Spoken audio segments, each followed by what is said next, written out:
Ralph Waldo Emerson. Compensación. Las alas del tiempo son blancas y negras, ostentan la luz del día y las sombras de la noche. La elevada montaña y el abismal océano mantienen estrictamente el vacilante equilibrio.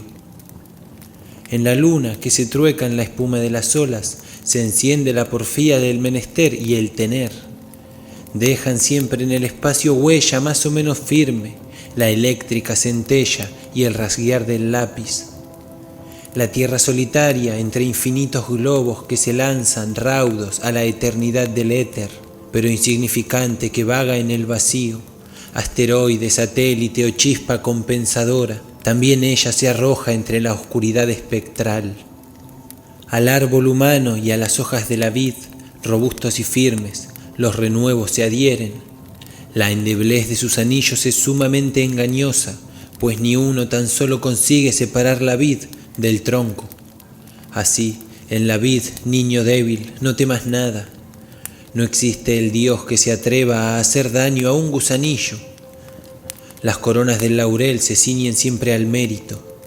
¿Y no eras tú partícipe del poder de aquel que en realidad lo ejerce? Con las cadenas en los pies, míralo, corre a tu encuentro. Y toda la naturaleza, hecha de sustancia tuya, dispersa en el ambiente, cruzará a nado el mar, irá tras de ti como tu misma sombra. Desde mi adolescencia he deseado escribir acerca de la compensación, pues cuando era muy joven me parecía que en esta materia la vida avanzaba a la teología y el saber popular sobrepujaba las enseñanzas de los predicadores. Los documentos de donde podía sacar esa doctrina atraían mi imaginación con su variedad infinita y se imponían siempre a mi ánimo, hasta en sueños, porque son la herramienta que manejamos y el pan que comemos, las transacciones que se realizan en la plaza pública, la tierra tomada en arriendo, la casa que habitamos, los saludos, las relaciones, las deudas y el crédito, es decir, se componen del carácter, de la naturaleza y de las cualidades de cada persona. Me parecía también que así podía mostrar a los individuos un rayo de la divinidad, la acción siempre presente del alma sobre esta vida, sin auxilio de ningún vestigio de tradición, y que podía inundarse su corazón de un amor eterno, hablándoles de aquello que saben fue siempre, de cosas que deberán ser siempre, porque son realmente ahora. Consideraba, además, que si lograba expresar esa doctrina en términos que tuviesen cierta semejanza con las luminosas intuiciones que suelen revelarnos la verdad de que se trata, podría convertirla en la estrella que nos impediría extraviarnos en las horas sombrías, en los senderos tortuosos de nuestro camino. Me confirmó, por último, en mi deseo un sermón que oí en la iglesia. El predicador, hombre estimado por su doctrina, desarrollaba de la manera acostumbrada la doctrina del juicio final. Aseguraba que el juicio no se ejerce en este mundo, que los malvados triunfan, que los buenos son desgraciados y concluía, según la razón y según la escritura, que era necesaria una compensación en la otra vida. No observé que a los concurrentes les amedrentase en lo más mínimo semejante doctrina. Al concluir el acto, noté que se separaron, sin hacer comentario alguno sobre el sermón. Y, sin embargo, ¿qué significaba aquella enseñanza? ¿Qué quería decir el predicador al asegurar que los buenos son desgraciados en esta vida? Quería significar que las casas, las tierras, el vino, los caballos, los trajes, el lujo, pertenecen a los hombres sin principios, mientras los santos son pobres y despreciados, y que en la otra vida habrá para estos últimos una compensación, que entonces gozarán de iguales satisfacciones, teniendo billetes de banco y doblones y casa y champán. Esta debe ser la compensación prometida, porque si no, ¿cuál otra? Es que les permitirá rogar y alabar al Señor, y amar y servir a los hombres. Eso pueden hacerlo ya, ahora. La lógica deducción que un discípulo podría sacar de esa doctrina es la siguiente: gozaremos los mismos buenos ratos que actualmente tienen los pecadores. O, extremando el razonamiento, vosotros pecáis ahora, más tarde pecaremos nosotros. Pecaríamos en este momento si pudiésemos, pero como la suerte no nos acompaña, aguardamos a mañana para desquitarnos. Estriba el sofisma en la inmensa concesión de que medran los malvados y de que la justicia no se cumple en esta vida. La ceguera del predicador consistía en que adoptaba, para definir la felicidad, la vulgar apreciación que corre en boca de todo el mundo, en vez de mostrar a la gente la verdad y de convencerla de ella, anunciando la presencia del alma, la omnipotencia de la voluntad y estableciendo así la base del conocimiento del bien y del mal, de lo cierto y de lo falso. Hallo en las obras populares religiosas del día el mismo vulgar criterio que en las ideas vertidas por muchos literatos cuando incidentalmente tratan este mismo asunto.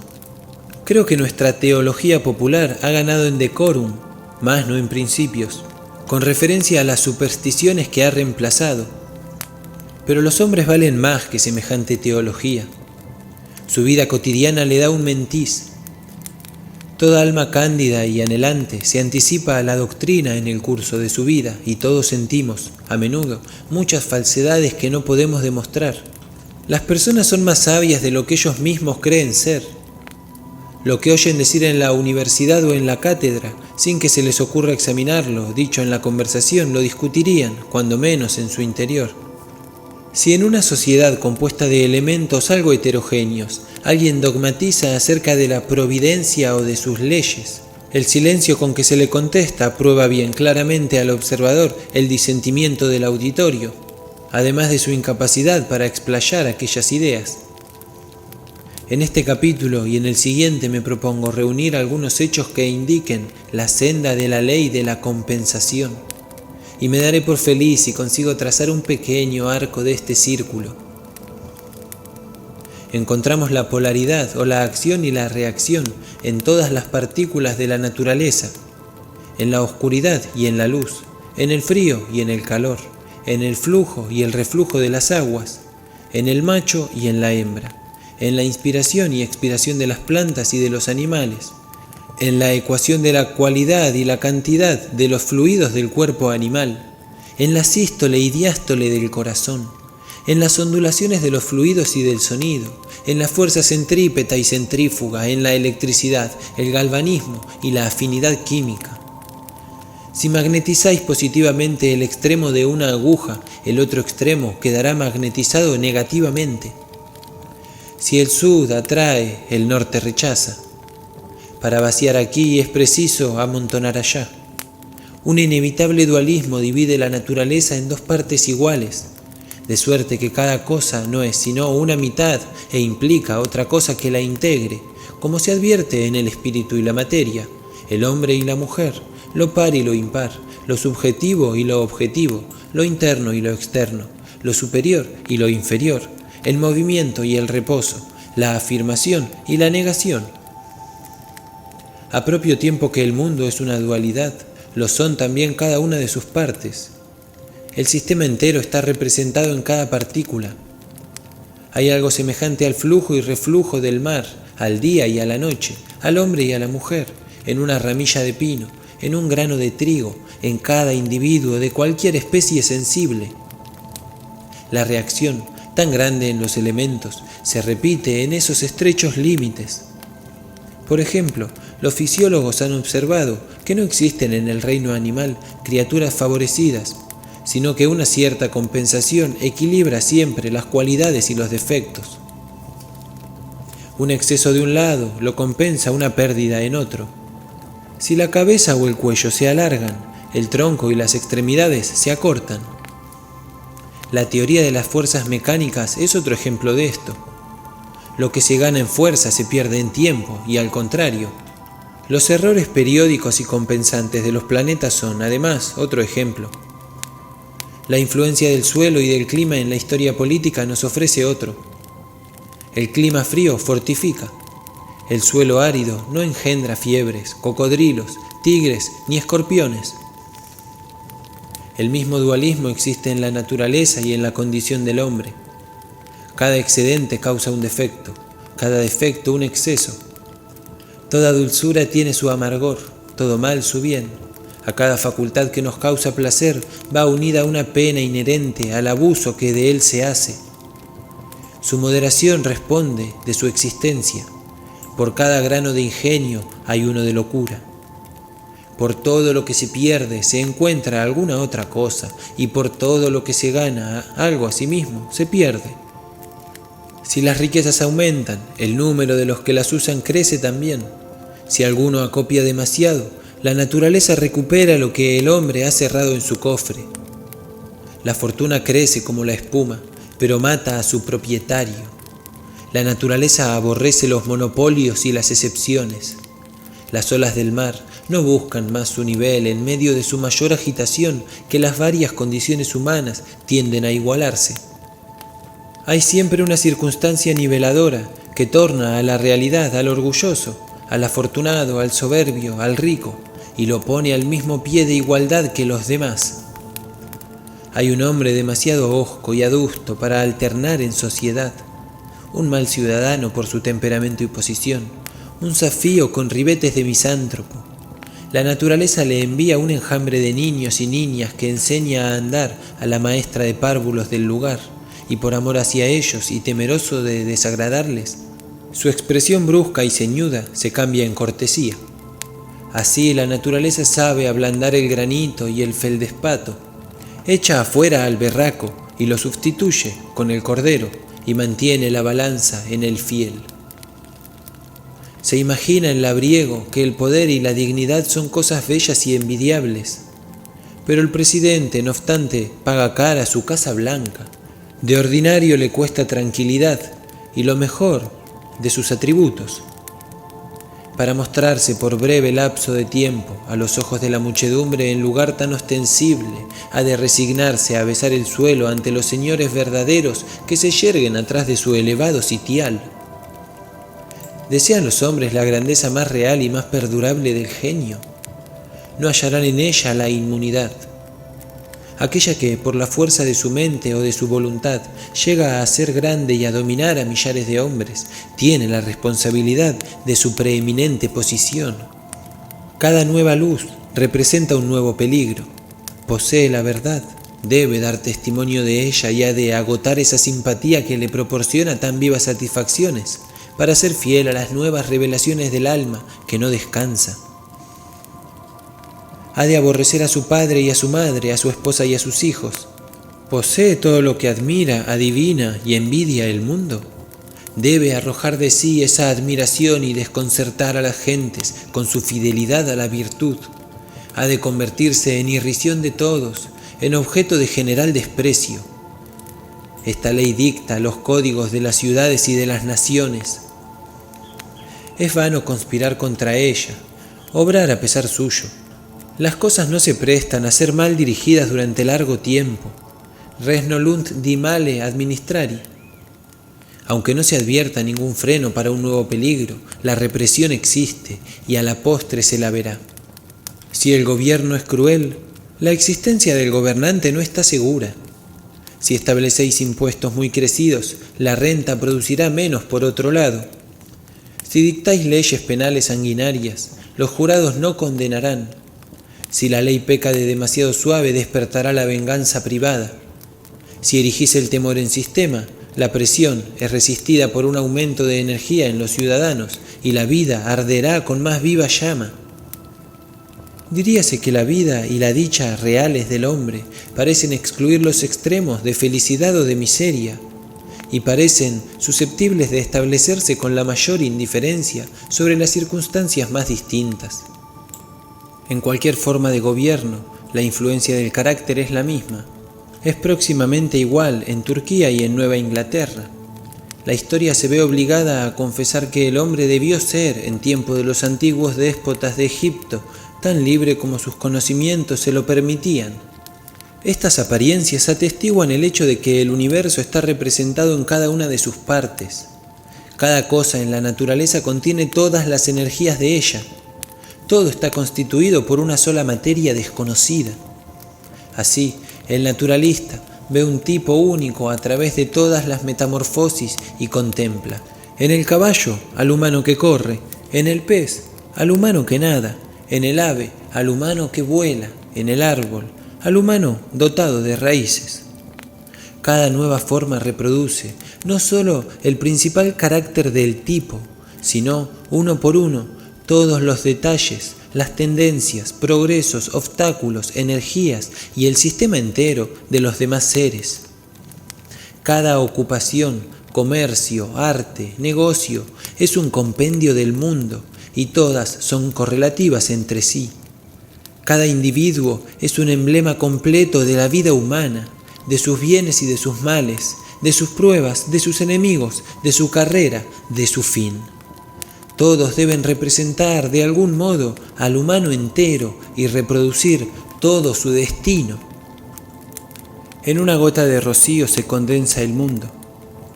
El microscopio no puede hallar seres cuya pequeñez sea causa de imperfección. Ojos, oídos, gusto, olfato, movimiento, resistencia, apetito y órganos de reproducción que le ponen en contacto con la eternidad. Todo esto haya lugar donde existir en los seres diminutos también. Así ponemos nuestra vida en cada uno de nuestros actos. La verdadera doctrina de una unipresencia consiste en esto: que Dios reaparece con todos sus atributos en cada musgo, en cada telaraña. El universo halla medio de mostrar todo su valor en cada punto. Allí está el mal como el bien. Si hay la finalidad, coexiste asimismo la repulsión. Donde hay fuerza, existe límite o determinación. Así, el universo está vivo. Todas las cosas son morales.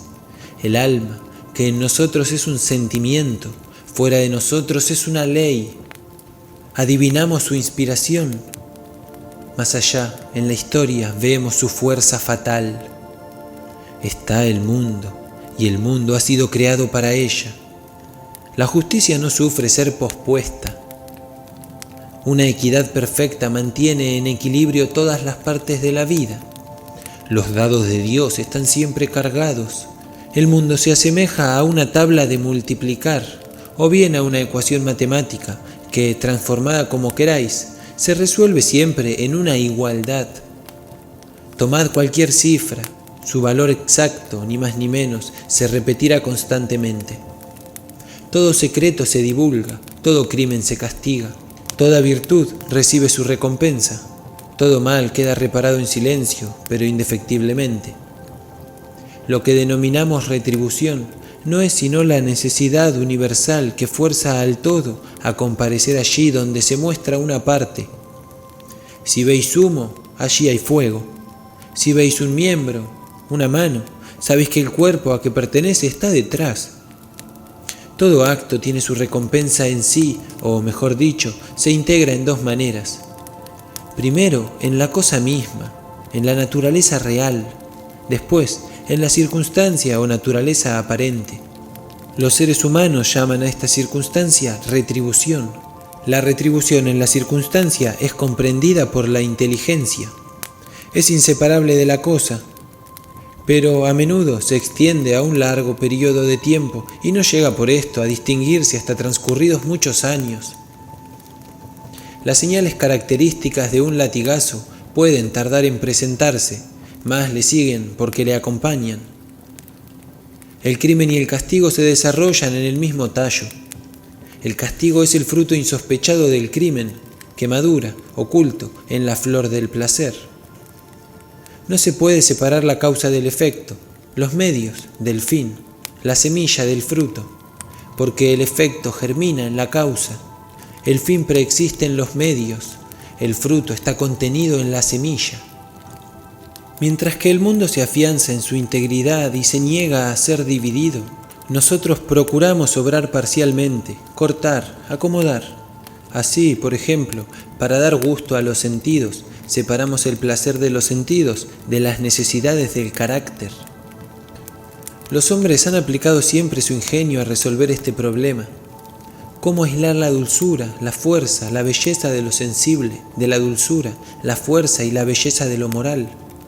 Lo que viene a ser, repetiremos, pretender quitar de la superficie exterior de las cosas una capa delgadísima, privándola de base, asir un cabo sin tomar otro cabo. El alma dice, come, el cuerpo solo querría unir la carne. El alma dice, domina todas las cosas para subordinarlas a los fines de la virtud. El cuerpo querría dominarlas todas para someterlas a sus propios fines. El alma se esfuerza en vivir y obrar a través de todas las cosas. Quisiera ser el hecho único.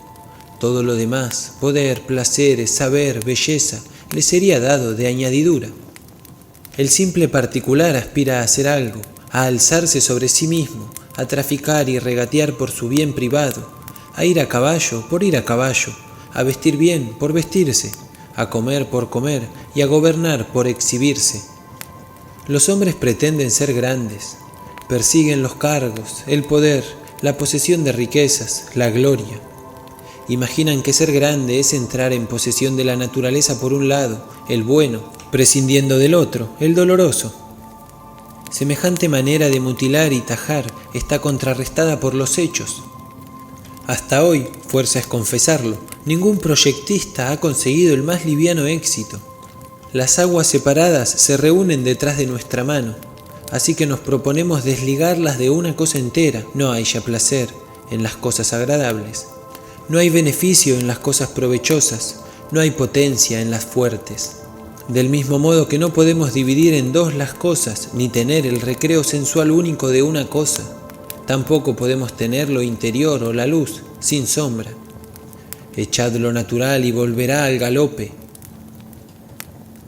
La vida supone condiciones inevitables que los imprudentes tratan de eludir, que este y aquel se jactan de desdeñar, afirmando que no les interesa. Pero tal aseveración no está más que en sus labios. Las condiciones, las conozcan o no, están en su alma. Si se libran de ellas por un lado, sufren su ataque por otro más vital. Si se escapan a ella en la forma, en la apariencia es porque han resistido a la vida, porque han huido de sí mismos, y la retribución fue esa muerte parcial. Tan evidente es el fracaso de todas las tentativas encaminadas a realizar este divorcio del bien y sus cargas, que tales experiencias no se ensayarían, pues que ensayarlas es estar loco, a no ser por la circunstancia de que, al invadir la voluntad, la enfermedad de la rebelión y de la separación, infisiona al par la inteligencia, de manera que ésta cesa de contemplar a Dios en cada objeto. Es capaz de percibir la reducción de una cosa y no advertir el peligro sensual. Ve el busto de la sirena y no la cola del dragón, y cree que podrá cortar a su gusto lo que ama y dejar lo que no quiere. Abro cita. Cuán misterioso eres, oh tú que estás en lo más alto de los cielos en silencio. Oh grande y único Dios que derramas con infatigable providencia, a manera de castigo, la ceguera sobre aquellos que tienen desordenados apetitos. Cierro cita. El alma humana reconoce estos hechos en las narraciones de la fábula y de la historia, en la ley, los proverbios y la conversación. De improviso su voz resuena en la literatura. Así los griegos llamaron Júpiter, el espíritu supremo, pero habiéndole atribuido la tradición varias acciones ruines, los humanos recobraron involuntariamente la razón, atando las manos a un Dios tan perverso. Así le han puesto hoy andadores como a cualquier soberano europeo. Prometeo conoce un secreto que Júpiter debe comprar. Minerva los tiene bajo llave.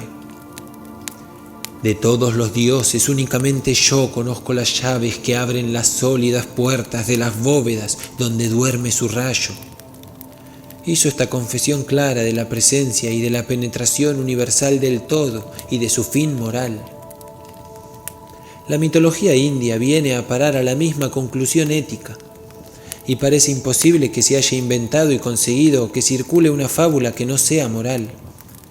Aurora se olvidó de pedir la juventud para su amante y, aunque Titón sea inmortal, es viejo. Aquiles no es del todo invulnerable, porque las aguas sagradas no tocaron el talón por donde Tetis le sostenía. Sigfrido, en los Nibelungos, no es completamente inmortal, porque se le cayó una hoja encima de la espalda cuando se estaba bañando en la sangre del dragón y es vulnerable por aquel punto. Y así debe ser.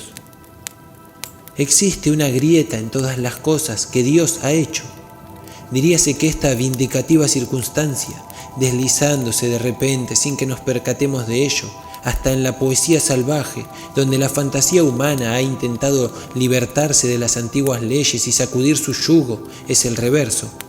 Es el contragolpe del fusil que viene a atestiguar la fatalidad de la ley, evidenciando que en la naturaleza nada se dona, sino que todo se vende.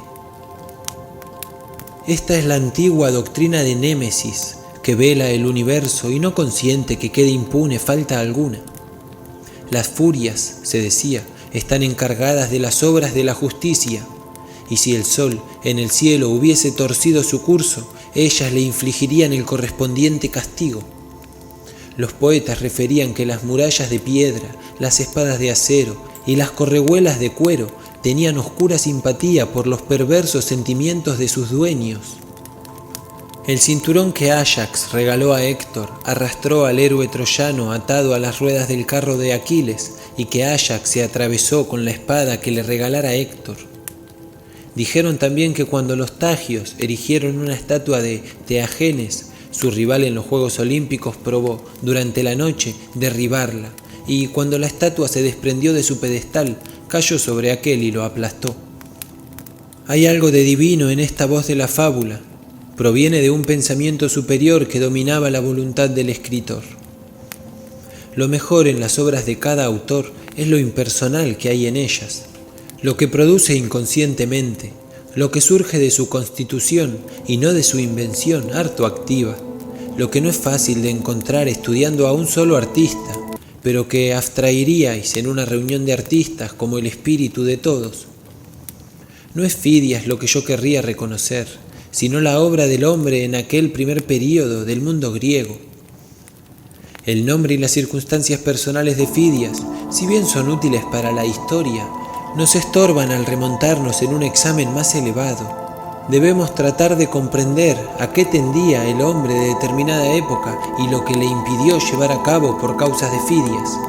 O si queréis, cómo hubo de modificarlo, bajo la influencia y por la intervención de Fidias, Dante o Shakespeare, órganos del pensamiento de sus respectivas épocas.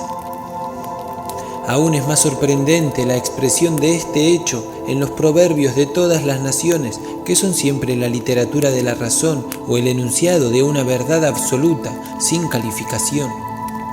Los proverbios, como los libros sagrados de cada pueblo, son el santuario de las instituciones.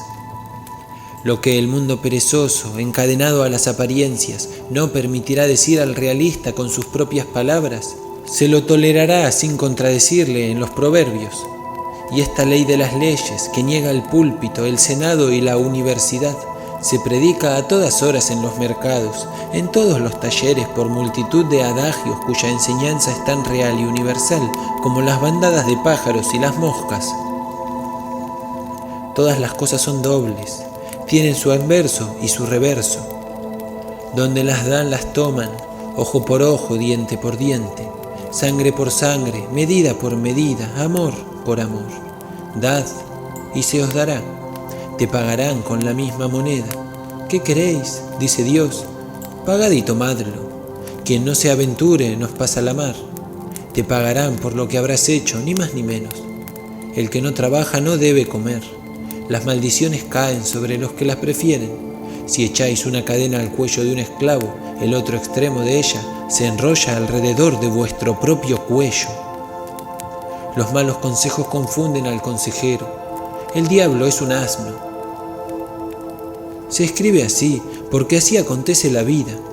La ley de la naturaleza rige y caracteriza nuestros actos con independencia de nuestra voluntad. Perseguimos un fin mezquino, extraño enteramente al bien público, pero por una irresistible fuerza magnética, nuestras acciones se colocan en línea recta con los polos del mundo. El humano no puede hablar sin juzgarse a sí mismo. Preténdalo o no, en cada palabra traza su retrato a los ojos de su interlocutor. Toda opinión recae sobre aquel que la emite.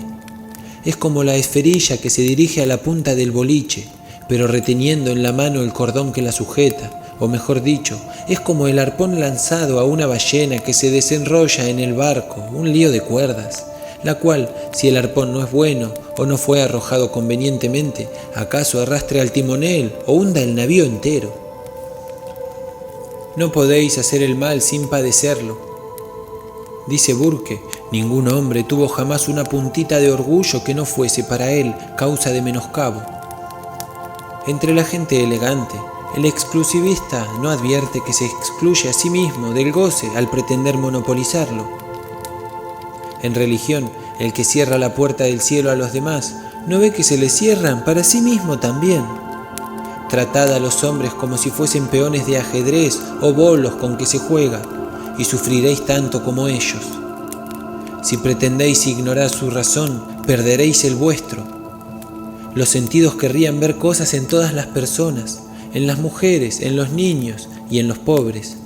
El proverbio vulgar dice, si no lo cobro de su bolsa, lo cobraré de su piel, y es hondamente filosófico. Todas las infracciones a la equidad y al amor debido al prójimo en las relaciones sociales pronto reciben su castigo. Este castigo es el temor. Mientras mis relaciones con los demás son sencillas, no experimento ninguna contrariedad al hallarme con ellos. Nos encontramos unos con otros como se juntan las aguas o como se confunden dos corrientes de aire, con perfecta fusión e interpretación de naturaleza, pero así que se aparta uno de la cordialidad o se anda con efugios y arterias, tan luego como lo que es bueno para mí no lo es para mi vecino. Siente éste el agravio, me evita tanto como procuro yo evitarle, sus miradas no buscan las mías, se declara la guerra entre nosotros, él siente odio, yo temor. La sociedad venga siempre de la misma manera a todos los antiguos abusos, universales y particulares, todas las acumulaciones injustas de propiedad y de poder. El temor es un maestro muy sagaz y el heraldo de todas las revoluciones. Enseña una cosa y es, a saber, que hay algo corrompido donde él se presenta. Es un cuervo husmeando la carroña y aunque no veáis todavía por qué se cierne en tal paraje, estad seguros de que la muerte anda por allí. Nuestra propiedad es timorata, nuestras leyes son tímidas y son medrosas nuestras clases directoras. Desde hace siglos el temor se levanta sobre el gobierno y la propiedad, profetizando, haciendo visajes, hablando en jerga. No en vano está ahí ese pájaro repugnante. Indica que existen grandes agravios por reparar. No es otra la naturaleza de ese sentimiento de expectación, presagio de mudanza que sigue instantáneamente a la suspensión de nuestra actividad voluntaria. El terror del cielo, sin nubes, la esmeralda de Polícrates, el temor de la dicha, el instinto que lleva a toda alma generosa a imponerse prácticas de noble ascetismo y de virtud humanitaria. Todo esto son las oscilaciones de la balanza de la justicia en el corazón y en el espíritu de los seres humanos. Las personas experimentadas saben perfectamente que lo mejor es pagar al contado y que a veces cuesta muy cara una pequeña economía. El que toma prestado contrae deudas. ¿Se gana algo en recibir 100 favores y no hacer ninguno? ¿Qué se gana con pedir prestado por astucia o pereza los bienes o los caballos al vecino? En el mismo instante surge ante nuestra mente la conciencia de la merced que se nos concede por una parte y de una deuda por la otra, es decir, de superioridad y de inferioridad. La transacción permanece en la memoria de ambos hombres y cada nueva operación modifica conforme a su naturaleza las relaciones del uno para con el otro. Pronto se advierte que hubiera valido más romperse la crisma que ir en el coche del vecino y que el más elevado precio que pueda darse por una cosa es haber pretendido tenerla de balde. La persona discreta aplicará esta lección a todas las circunstancias de la vida. Comprenderá que es obra de prudencia el no volver la cara a ninguno de sus acreedores, debiendo, por el contrario, satisfacer toda demanda justa dirigida a su tiempo, a sus talentos, a su corazón. Pagad siempre, tarde o temprano será preciso pagar la deuda entera. Personas y acontecimientos pueden colocarse durante cierto tiempo entre vosotros y la justicia, pero esto no es más que un aplazamiento. os será preciso concluir por la solvencia de la deuda. Si sois juiciosos, temeréis una prosperidad que os traerá consigo más obligaciones. El beneficio es el fin de la naturaleza, pero por cada beneficio recibido se impone una obligación. Es grande todo aquel que produce el bien, y lo es tanto más cuanto mayor suma de bienes realiza. Y es vil, la cosa más vil de la tierra, el que recibe mercedes y no da ninguna. En el orden de la naturaleza, nunca, o raras veces, podemos pagar con beneficios a aquellos de quien los hemos recibido. Pero es indispensable restituir beneficio por beneficio, pulgada por pulgada, peso por peso, centavo por centavo, lo que hemos recibido. Desconfiad del excedente de bien que os quede largo tiempo entre manos. Pronto se corromperá, criará gusanos. Libraos de él de cualquier modo cuanto antes. El trabajo está regido por las mismas leyes implacables. El trabajo más barato, dicen los prudentes, es el más caro. Lo que compramos en una escoba, una estera, un carretón, un cuchillo, es una aplicación del sentido práctico a una necesidad común. Vale más pagar en este sentido práctico, si se trata de vuestro jardín, a un hábil jardinero, si de navegar a un buen marinero, si de la casa a cualquiera que sepa cocinar, coser, servir, si de vuestro negocio a un hombre que sepa contar. De esta manera multiplicáis vuestra presencia y atendéis a cuanto os pertenece. Pero a causa de esa doble constitución de las cosas, no son posibles las trampas en el trabajo, como lo son en la vida. El ladrón se roba a sí mismo, el prestamista se estafa a sí propio, porque el precio verdadero del trabajo consiste en el saber y la virtud de que son dignos la riqueza y el crédito, por decirlo así. Puede falsificarse o robar estas cosas como billetes de banco, pero lo que representan, esto es, el saber, la virtud o la fuerza, eso no se puede falsificar ni robar. A semejantes fines del trabajo no se alcanza sino por verdaderos esfuerzos de espíritu y obedeciendo a móviles puros. El fullero, el defraudador, el jugador no pueden arrancar por fuerza a la naturaleza moral y material, el conocimiento que procuran al trabajador, su honrada aplicación y su fatiga. La ley de la naturaleza es la siguiente: haced la cosa por vosotros mismos y adquiriréis el poder.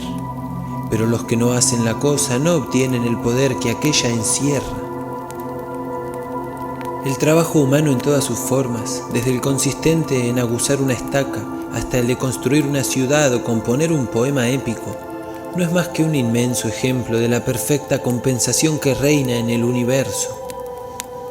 El equilibrio absoluto del debe y el haber. La doctrina que establece que cada cosa tiene su precio, y que si éste no se paga, no se obtendrá la cosa deseada ni ninguna otra, pues es imposible adquirir nada sin dar su precio. No es menos sublime en el libro mayor de un comerciante que en los presupuestos del Estado, en las leyes de la luz y la sombra, en todas las acciones y las reacciones de la naturaleza. No es dudoso para mí que las leyes supremas cuya aplicación puede ver cada cual en su labor cotidiana, la ética severa que centellea en el filo su cincel, que es medida con su plomada y su metro, que resalta con tanta evidencia en la nota de un tendero como en la lista de una nación, no les cariñan con su trabajo por humilde que sea, y aunque las mencione, pocas veces no exalten su oficio en su imaginación. La unión que existe entre la naturaleza y la virtud conduce a todas las cosas a mostrar una cara hostil al vicio. El esplendor de las leyes y la substancia del universo persiguen al traidor y le azotan. Este advierte que todo está dispuesto para el bien y lo verdadero, y que no hay en el ancho mundo un agujero para ocultar al bribón. Cometed un crimen, y la tierra os parecerá de cristal; perpetrad un delito, y semejará que una capa de nieve como la que delata los bosques, las huellas de la perdiz, de la zorra, de la ardilla, del topo, haya alfombrado el suelo. No podéis recoger la palabra pronunciada, ni borrar la señal de nuestro paso, ni retirar la escalera sin dejar alguna prueba o indicio. Siempre transpira alguna circunstancia acusadora. Las leyes, la substancia de la naturaleza, el agua, la nieve, el viento, la gravitación, tórnanse jueces y testigos del acto del delincuente. Del otro lado, la ley se cumple con el mismo rigor en las acciones rectas. Amad y seréis amados. Todo amor es matemáticamente justo, como existe perfecta igualdad entre los dos términos de una ecuación algebraica. El hombre bueno posee el bien absoluto que, como es fuego, lo trueca todo en su propia naturaleza, de manera que no se le puede irrogar ningún perjuicio, sino que, como los ejércitos reales enviados contra Napoleón tiraban sus enseñanzas para seguirle y de enemigos pasaban a ser amigos, así los desastres de toda índole, las enfermedades, las ofensas, la pobreza, se convierten en bienhechores suyos. Dice aquel poema: los vientos soplan y las olas vuelan por la fuerza del animoso, y el poder y la divinidad en sí mismos nada son. Los buenos son favorecidos hasta por la debilidad y los defectos. Así como a nadie dejó de serle perjudicial uno u otro día cualquier motivo que tuvo para enorgullecerse, a nadie tampoco dejó alguna vez de serle útil un defecto. El ciervo de la fábula admiraba sus astas y se quejaba de sus pies, pero cuando se acercó el cazador, éstos le salvaron, y después, amarrado a la espesura, aquellas le perdieron. Todo ser humano, en el curso de su vida, debe estar agradecido a sus defectos, por la misma razón que ningún hombre comprende realmente una verdad mientras no ha luchado contra ella. Así nadie tiene cabal conocimiento de las cualidades o los defectos humanos, si no ha sufrido a causa de estos y si no vio el triunfo de aquella sobre la propia incapacidad. ¿Tiene un temperamento que le haga impropio para el comercio con la sociedad? Pues se verá obligado a entretenerse solo, a ser independiente y, como la ostra herida, repara su concha con una perla. Nuestra energía sale de nuestra debilidad. La indignación, armada de fuerzas secretas, no se despierta en tanto no nos pinchan, irritan y acometen violentamente. Un gran humano no tiene a veces inconveniente en mostrarse pequeño. Cuando el éxito le cobija en sus brazos, se duerme en ellos. Cuando le empujan, atormentan, derrotan, entonces tiene la probabilidad de aprender algo. Echa mano de su ingenio, de su valor, adquiere nueva experiencia, reconoce su propia ignorancia, se cura de la manía del amor propio, gana en moderación y adquiere destreza verdadera. El ser humano prudente se coloca del lado de los asaltantes. Su interés, más bien que el de los demás, es hallar su punto débil. Cicatrizada su herida, la piel muerta se desprende, y cuando sus enemigos le creyeron vencido, él pasa en medio de ellos invulnerable. La recriminación es más saludable que la lisonja. Por mi parte, detesto que algún periódico me defienda. Mientras no hablan mal de mí, si no es en son de censura, experimento cierta confianza en el éxito. Pero tan pronto como me dedican frases melosas, me siento entonces ya expuesto, sin defensa, a los ataques de mis enemigos. Generalmente, todo mal al que no sucumbimos es un bien, como los habitantes de las Islas Sandwich, que creen que la fuerza y el valor del enemigo que matan se comunican a su ser. Así nos apropiamos de la fuerza de la tentación a la cual resistimos. La misma guardia armada que nos protege contra el desastre, los defectos y la enemistad, nos defienden, si queremos, contra el egoísmo y el fraude. Los cerrojos y las barreras no son lo mejor de nuestras instituciones, ni son el engaño ni la astucia en el comercio signos de sensatez. Amarga todos los días de la existencia la estúpida superstición de que pueden engañarle. Pero es imposible engañar a nadie si no se engaña a él, como es imposible que una cosa sea y no sea al mismo tiempo. Hay una tercera persona que asiste en silencio a todos nuestros contratos. La naturaleza y el alma de las cosas se encargan de garantizar el cumplimiento de todas las convenciones, de manera que el servicio honradamente prestado no inflinja pérdida. Si servís a un maestro desagradecido, no dejéis de hacerlo bien. Cada golpe tendrá su recompensa. Cuanto más se difiera el pago, tanto más valor adquirirá para vosotros, pues las acumulaciones de intereses compuestos son el rédito ordinario de aquel banquero. La historia de las persecuciones es la historia de las tentativas hechas para poner diques a la naturaleza, para hacer ascender el agua a las montañas y para tejer una cuerda con granos de arena. Es indiferente que los actores sean muchos o uno solo, que se trate de un tirano o del populacho.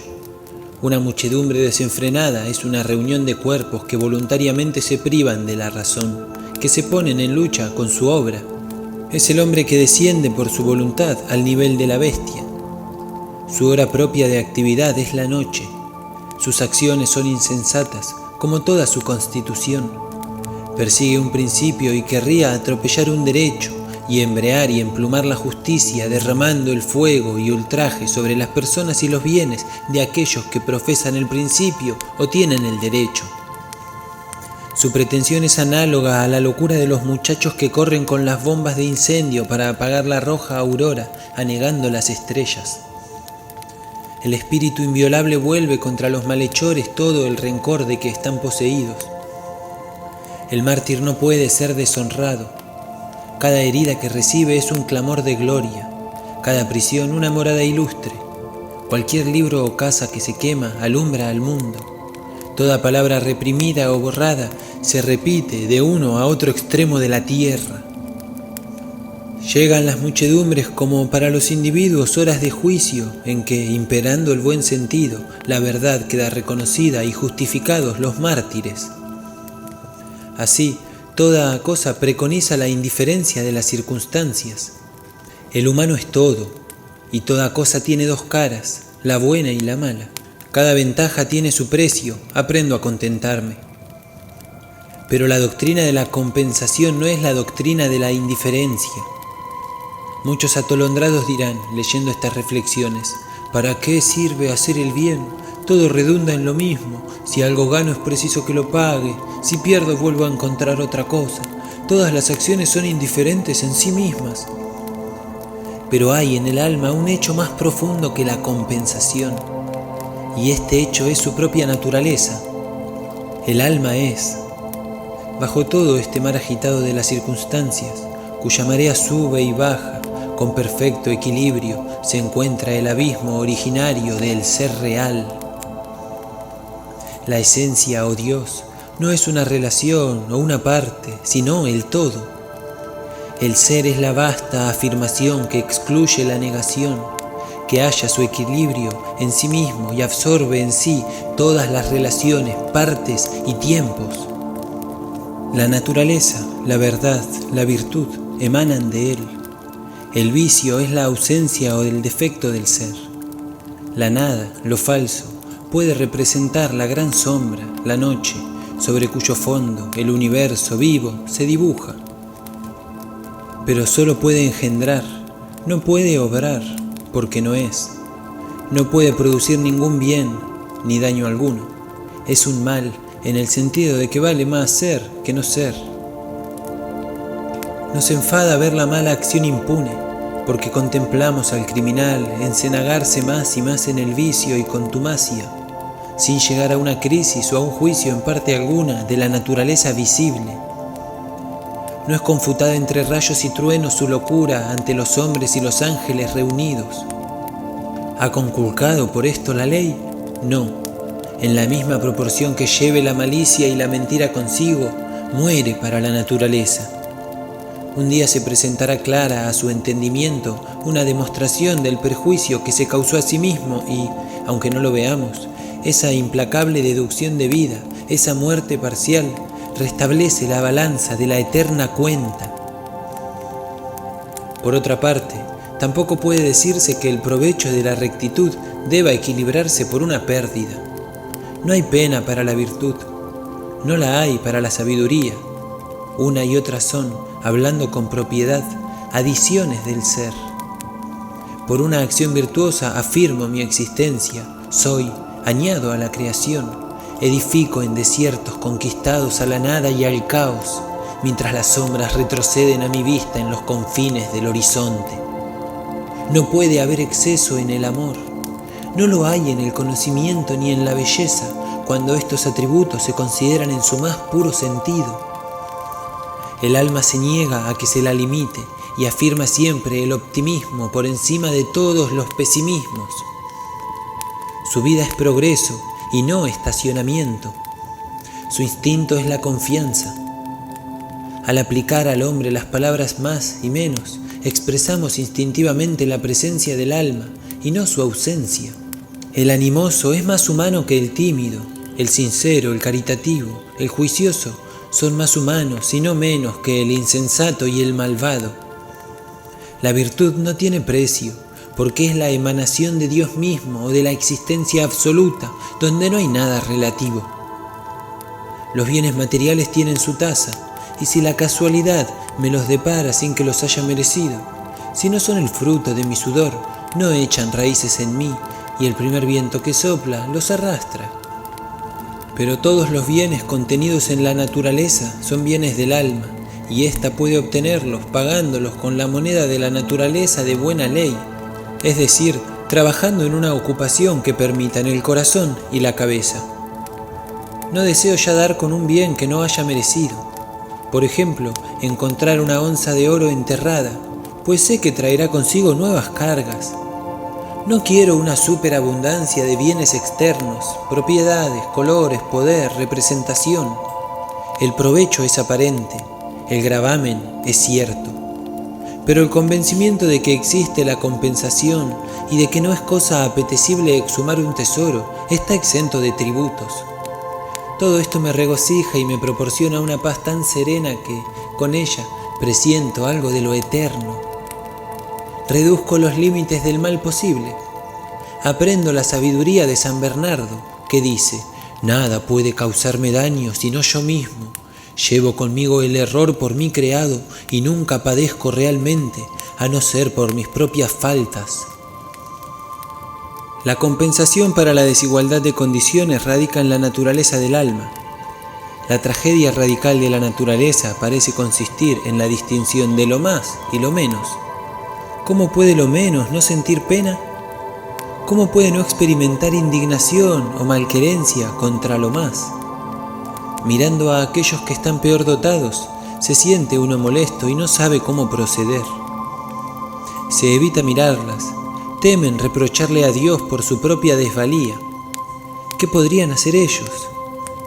Esto parece una tremenda injusticia, pero contemplad más de cerca los hechos y se desvanecen esas enormes desigualdades. El amor las reduce a la nada, como el sol funde los témpanos en el mar. No siendo más que uno el corazón y el alma de todos los humanos, desaparece la amargura de lo suyo y de lo mío. Lo que es de él es mío. Yo soy mi hermano y él es yo. Si siento que mis poderosos vecinos me hacen sombra y me empequeñecen, aún puedo amar.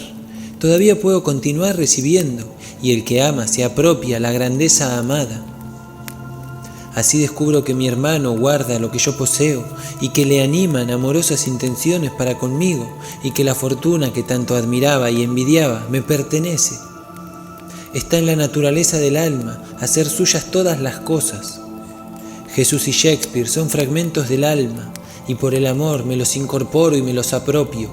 Forman parte del dominio de mi propia conciencia. ¿No es mía su virtud? Su espíritu, si no consigo hacer lo mío, no es espíritu. No es otra tampoco la historia natural de todas las calamidades. Los cambios que con breves intervalos trastornan la prosperidad de la humanidad son advertencias de la naturaleza, cuya ley es el crecimiento. Por esta necesidad intrínseca, todas las almas abandonan su sistema entero de cosas, sus amigos, su hogar, sus leyes, su fe, como el molusco se arrastra fuera de su concha, hermosa, pero restringida, porque le impide crecer y desarrollarse, y lentamente se forma otra vivienda. La frecuencia de esas revoluciones aumenta en proporción del vigor de los individuos. En un ser mejor dotado que los demás, esas revoluciones son incesantes, con lo que todas las relaciones humanas flotan muy sueltamente en torno suyo, formando como una membrana transparente y fluida, a través de la cual se ve la forma viva, y no, como en la mayor parte de los humanos, una construcción de diferentes épocas, endurecida y heterogénea, sin carácter propio definido, en la que están aprisionados. En ese caso puede haber allí expansión. y el humano de hoy no reconocerse apenas en el de ayer. Y tal debería ser la biografía externa del hombre en el curso de los tiempos, el despojo diario de las circunstancias fenecidas, semejante al despojo diario de sus ropas. Pero para nosotros, que somos de rango inferior, para nosotros que no avanzamos, sino resistimos, que no cooperamos a la expansión divina, este crecimiento se efectúa únicamente por medio de choques. No podemos separarnos de nuestros amigos. No queremos dejar que remonten el vuelo nuestros ángeles. No comprendemos que si ellos se van es solo para dar paso a los arcángeles. Somos idólatras del pasado. No creemos en las riquezas del alma, en la eternidad que le es propia y en su presencia universal. No comprendemos que hay una fuerza en él que hoy rivaliza con el maravilloso ayer y que es capaz de volverlo a crear. Nos detenemos en las ruinas de la antigua tienda, donde recibimos abrigo, alimento y fuerza, y no creemos que el espíritu pueda todavía alimentarnos, protegernos y fortificarnos nuevamente. No podemos encontrar nada tan gracioso, tan dulce, que nos inspire tanto cariño, pero en vano nos sentamos y lloramos. La voz del Todopoderoso nos grita: adelante, siempre adelante. No podemos quedarnos entre las ruinas. Si no queremos apoyarnos en lo nuevo, andaremos con los ojos vueltos, como esos monstruos que miran hacia atrás. Y sin embargo, también la compensación de las calamidades es visible para la inteligencia después de largos intervalos de tiempo. Una fiebre, una mutilación, un cruel desengaño, un revés de fortuna, la pérdida de un amigo, todo esto parece, en el primer instante, desdichas no compensadas e irreparables. Pero los años revelan el profundo poder reparador que se oculta bajo todos los hechos. La muerte del amigo entrañable, de la esposa, del hermano, de la amante, que al principio solo parece una privación, más tarde toma el aspecto de un guía, de un genio. Tales acontecimientos determinan comúnmente una revolución en nuestra vida. Cierran el período de la infancia o de la juventud que esperaba su fin. Rompen la monotonía de una ocupación habitual, destruyen un hogar, ponen término a una manera de vivir y permiten la formación de otros hábitos más favorables al desenvolvimiento del carácter. Todo esto permite o prepara la formación de nuevas relaciones, la recepción de nuevas influencias, que tendrán capital importancia para el porvenir, y la mujer o el hombre que no habría sido una flor de jardín sin espacio bastante para extender sus raíces y con sus hojas expuestas a los rayos de un sol demasiado ardiente, se convierte por la caída de los muros y la negligencia del jardinero en el banano de la selva, que da frutos y sombra a toda una población humana.